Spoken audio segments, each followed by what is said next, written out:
என்னோட பேரு ஸ்டாரா. நான் தான் சின்னவன். இன்னைக்கு நம்ம விடியலை நோக்கி போக போறோம். ஸ்டாரா விடியலை நோக்கி நம்ம எப்படி போறது? இப்போ நமக்கு துரோக மாடல் மேப்போட உதவி தேவை. துரோக மாடல் மேப்னு சொல்லுங்க. சொல்லுங்க மேப்னு சொல்லுங்க.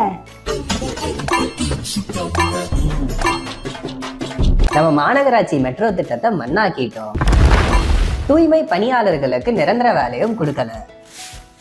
மீனவர்களோட டீசல் மானியத்தையும் முழுங்கிட்டோம். இப்போ அடுத்ததா நம்ம போக போறது. சொல்லு ஸ்டாரா சொல்லு. இதுவரை பார்த்தது திராவிட மாடல் அரசின் பார்ட் 1 தான். 2026ல வெர்ஷன் 2.2 லோடிங். உச்சமே இல்ல. இந்த உருட்டுகளுக்கும் திருட்டுகளுக்கும் மக்கள் முற்றுப்புள்ளி வைப்பார்கள்.